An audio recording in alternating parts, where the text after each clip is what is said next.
గుంటూరు జనసేన జిల్లా అధ్యక్షులు గాదె వెంకటేశ్వరరావు సంచలన వ్యాఖ్యలు చేశారు. కుల సంఘాల పేరుతో మీటింగులు పెట్టి పవన్ కళ్యాణ్పై ఇష్టానుసారంగా మాట్లాడుతున్నారని ఆయన తీవ్రంగా మండిపడ్డారు. దళిత సభలో పవన్ కళ్యాణ్ తిట్టాల్సిన అవసరం ఏమిటని ఎమ్మెల్యే బొల్లిశెట్టి శ్రీనివాసరావు ప్రశ్నించారు. జగన్మోహన్ రెడ్డి మీకు ప్యాకేజ్ ఇచ్చి ఇలా మాట్లాడించారా అని సూటిగా నిలదీశారు. రాజకీయ లబ్ధి కోసం ఇలాంటి కార్యక్రమాలు చేయడం సరికాదని బొల్లిశెట్టి శ్రీనివాసరావు హితవు పలికారు. దళిత సభ జరిగితే అక్కడ పవన్ కళ్యాణ్ నేను తొక్కేస్తా, నోట్లో ఏం పెట్టుకున్నావు అనే విధంగా మాట్లాడిన దానికి చాలా దారుణంగా అసలు ఎందుకు పెట్టారు? మీరు దళితుల హక్కుల కోసం పెట్టారా? పవన్ కళ్యాణ్ గారిని తిట్టమని ఎవరైనా వైసీపీ పార్టీ నాయకులు మీకు డబ్బులు ఇచ్చారా?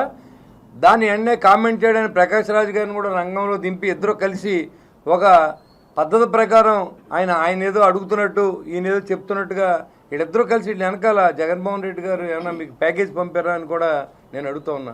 2019 నుంచి 24 వరకు మీ నోట్లో ఏం పెట్టుకున్నారని నేను అడుగుతున్నా. 2019 నుంచి 24లో సుధాకర్ అనే డాక్టర్ని, దళిత డాక్టర్ని మాస్క్ అడిగితే పిచ్చోడని పోలీసులు కొట్టి చంపితే మీరు ఎవరి మీద యాక్షన్ తీసుకోవాలని అడుగుతూ ఉన్నా. మరి అదేవిధంగా సుబ్రహ్మణ్యం కార్ డ్రైవర్ని ఎమ్మెల్సీ చంపి ఇంటికాడ ప్యాకేజ్ ఇస్తే మీ నోట్లో ఏం పెట్టుకున్నారని అడుగుతూ ఉన్నా.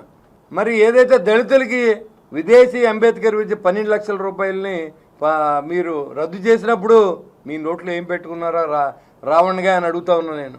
నువ్వు ప్యాకేజ్ తీసుకొని దళితుల్ని రెచ్చగొట్టి జనసేన పార్టీకి వ్యతిరేకంగా తీసుకొచ్చే దానికి వాళ్ళు ఎస్సీ ఎస్టీ అట్రాసిటీ కేసు పెట్టడానికి అవకాశం వాళ్ళకి ఉండదు కాబట్టి వాళ్ళు రోడ్లకు హక్కుగా ఫీల్ అయ్యి ఎవరిని పెడితే తిడతా ఉంటే సమాజంలో ఎవరో చూస్తా ఊరుకోరనే విషయాన్ని మీకు తెలియజేస్తూ ఉన్నా. ఇవాళ స్టార్ట్ అయిన తిరుగుబాటు ఎక్కడికక్కడ మీ ఇష్టానుసారం మాట్లాడితే తిరిగి ఎదిరించడానికి జనసేన పార్టీ జన సైనికులు వీర మహిళలు సిద్ధంగా ఉన్నారు.